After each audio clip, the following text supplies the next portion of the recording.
Slick back. No, slick back. That's what I said. Slick back. No, nigga, I'm a pimp named Slick Back. Pimp named Slick Back. Pimp named Slick back. Nigga, are you deaf? I'm a pimp named Slick.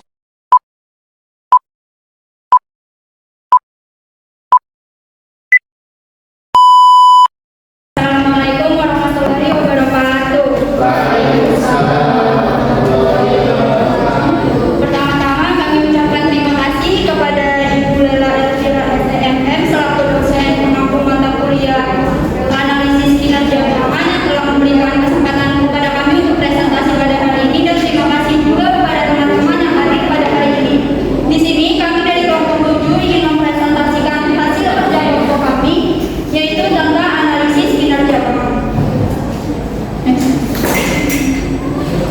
Sebelum itu, perkenalkan, saya Adinda Trijanti, lalu ada teman saya Dr. Caroline Silagan, dan ada Hedi Fitrianis, dan selanjutnya akan dibacakan oleh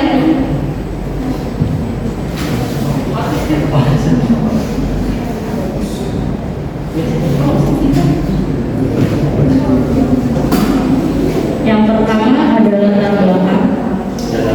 Perbankan merupakan salah satu sektor ekonomi yang sangat penting peranannya dalam pembangunan ekonomi Indonesia, terutama dalam menghadapi era pasar bebas bahan globalisasi, baik sebagai perantara antar sektor defisit dan sektor surplus maupun sebagai target of development, yang dalam hal ini masih dibebankan pada bank-bank pemerintah menurut BEDI tahun 2003. Perkembangan industri perbankan di Indonesia sangat diperhatikan sehingga kehadiran perbankan sangat diperlukan. Diketahui bahwa industri perbankan sangat berperan untuk menunjang pelaksanaan pembangunan nasional dalam rangka meningkatkan pemerataan pembangunan. Semakin baik kondisi industri perbankan di suatu negara, semakin baik pula kondisi perekonomian di suatu negara tersebut. Keberhasilan suatu perbankan diukur berdasarkan kinerja keuangan perbankan tersebut. Kemudian ada pengertian analisis kinerja bank, yaitu kinerja keuangan bank adalah suatu gambaran sampai mana tingkat keberhasilan yang dicapai oleh bank dalam kegiatan operasionalnya. Kinerja keuangan perbankan menjadi faktor utama dan sangat penting untuk menilai keseluruhan kinerja perbankan itu sendiri, mulai dari penilaian aset, utang, likuiditas, dan lain sebagainya.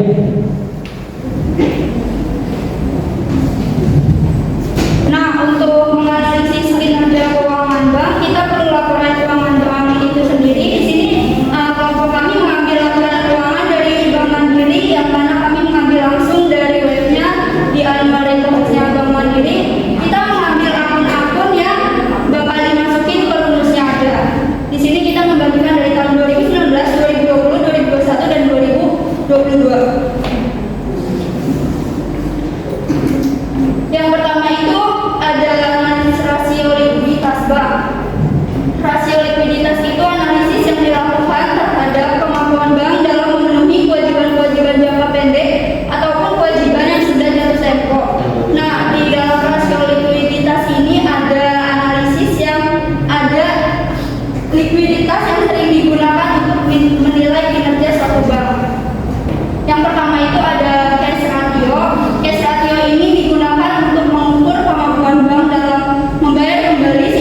dari bank.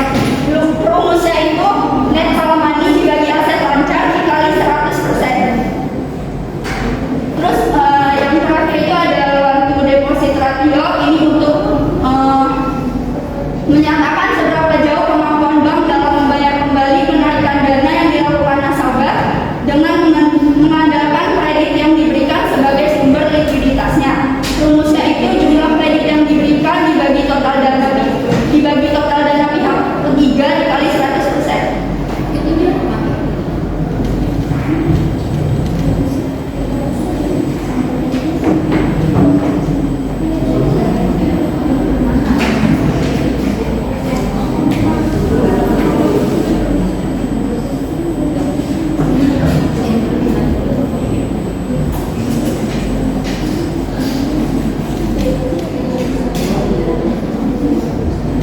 Ya, selanjutnya ada rasio rentabilitas bank. Rasio rentabilitas ini bertujuan untuk mengetahui kemampuan bank dalam menghasilkan laba selama periode tertentu, yang bertujuan juga untuk mengukur tingkat efektivitas manajemen dalam menjalankan operasional perusahaannya.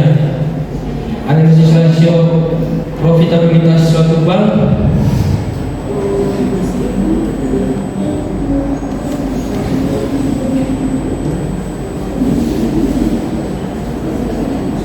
Di sini ada return on asset yang digunakan untuk mengukur kemampuan manajemen bank dalam memperoleh keuntungan secara keseluruhan. Semakin besar ROA suatu bank, maka semakin besar tingkat keuntungan bank dan semakin baik pula posisi bank dari segi penggunaan aset. Rumusnya adalah laba bersih bagi total aset dikali 100%. Di sini terdapat tabel perhitungan return on asset dari tahun 2019, 2020, 2021 sampai 2022. Pada tahun 2019 dengan laba bersih 8.455.592 dan juga ada total asetnya ada 1.219.245 dengan total persennya adalah 2,1. Pada tahun 2020 total persennya adalah 1,23%, pada 2021 1,77%, pada 2022 2,25%.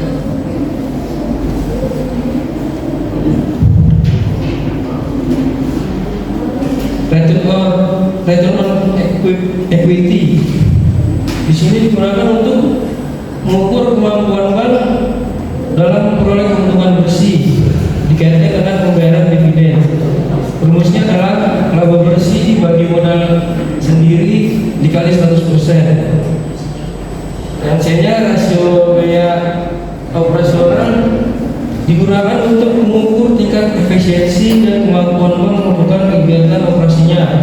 Rumusnya adalah biaya operasional dibagi pendapatan operasional dikali 100%. Yang D, net profit margin. Rasio ini digunakan untuk menggambarkan tingkat keuntungan yang diperoleh oleh bank dibanding dengan pendapatan yang diterima dari kegiatan operasionalnya. Rumusnya laba bersih dibagi pendapatan operasional dikali 100%. Selanjutnya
rasio permodalan atau solvabilitas bank. Rasio solvabilitas merupakan suatu rasio yang berfungsi menilai kemampuan perusahaan dalam melunasi semua kewajibannya baik dalam jangka pendek maupun jangka panjang dengan jaminan aktiva atau kekayaan yang dimiliki perusahaan sehingga perusahaan tersebut dilikuidasi atau ditutup.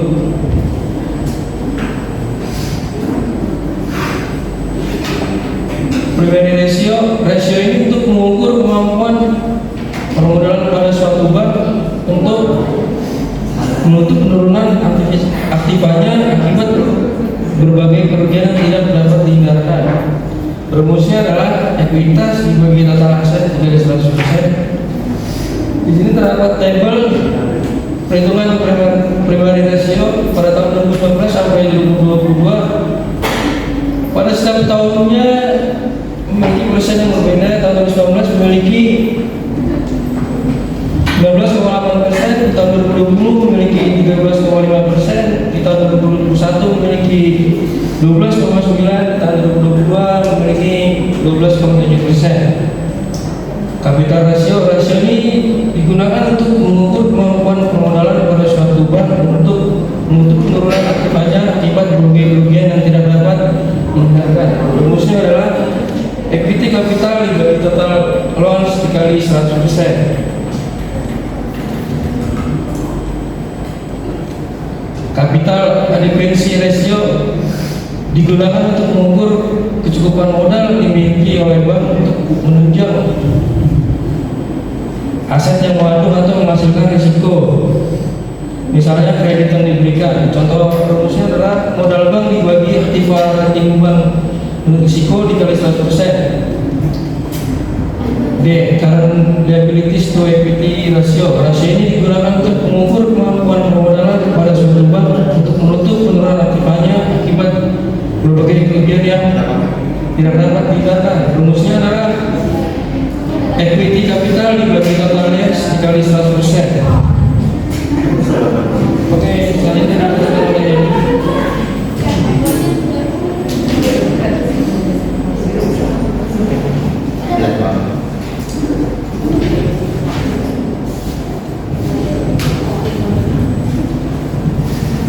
Kemudian di sini ada debt to equity ratio untuk mengukur kemampuan bank untuk menutup sebagian atau seluruh hutangnya dengan dana yang berasal dari modal sendiri. Semakin tinggi rasio ini, maka semakin kecil kemampuan membayar hutangnya daripada modal sendiri.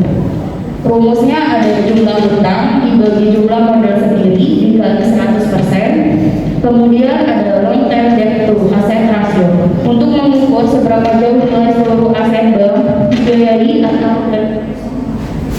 atau dananya diprotek dari sumber hutang jangka panjang. Semakin besar rasio ini, maka makin kecil kemampuan untuk membayar hutang dari aset. Rumusnya ada hutang jangka panjang dibagi total aset dikali 100%. Kemudian ada rasio efisiensi usaha. Rasio ini digunakan untuk mengukur kinerja manajemen suatu bank apakah telah menggunakan semua faktor produksinya dengan tepat dan hasil guna, atau dengan kata lain rasio ini digunakan untuk mengukur tingkat efisiensi yang telah dicapai oleh manajemen bank bersangkutan. Kemudian ada leverage multi-way ratio untuk mengukur kemampuan manajemen suatu bank di dalam mengelola aktiva yang dikuasai mengingat atas penggunaan aktiva tetap tersebut. Rumusnya ada total aset dibagi total equity ratio dikali 100%. Kemudian ada aset utilization rasio ini untuk mengukur kemampuan manajemen suatu bank di dalam memanfaatkan aktiva yang dikuasai untuk memperoleh total income. Rumusnya ada operating income plus non operating income dikali 100% dibagi total aset. Kemudian ada aset turnover ratio, yaitu untuk mengukur kemampuan manajemen suatu bank di dalam memanfaatkan aktiva tetapnya untuk menghasilkan total income. Rumusnya ada pendapatan usaha bank dibagi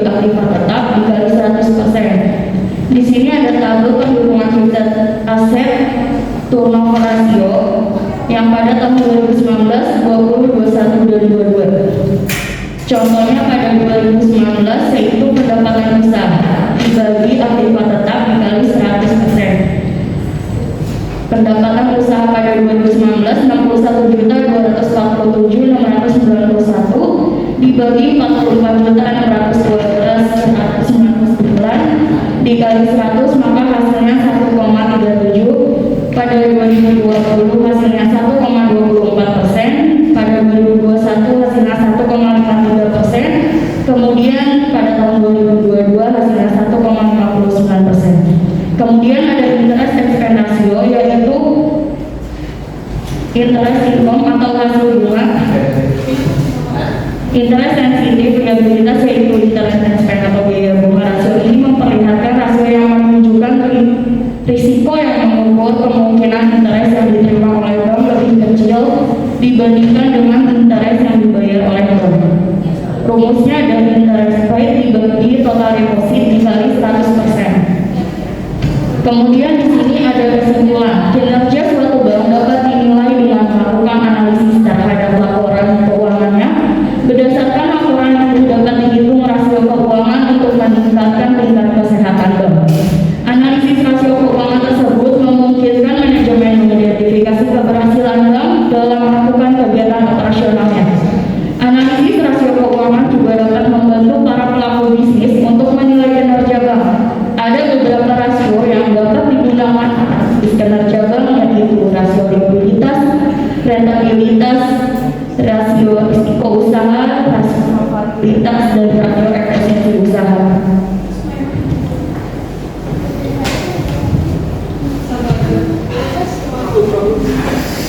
Ya baik, terima kasih. Sekian dari kelompok kami, kelompok 7. Bila ada kesalahan kata, mohon maafkan. Semoga bermanfaat buat kita semua. Ya, sesi pertanyaan. Mau bertanya? Ayo.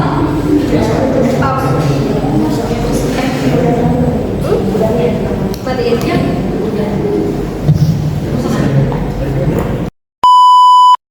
Perkenalkan, nama saya Yasa Putra dengan NIM 6421236 dari kelompok 2. Izin bertanya. Yang pertama, apakah ada langkah-langkah konkret yang diambil oleh bank untuk meningkatkan rasio efisiensi usaha mereka? Dan yang kedua, bagaimana dampak perubahan rasio efisiensi usaha terhadap kinerja keuangan keseluruhan bank? Dan yang terakhir, dalam melakukan analisis kinerja bank, apa saja faktor yang mempengaruhi kinerja perbankan selama dilakukannya analisis? Terima kasih.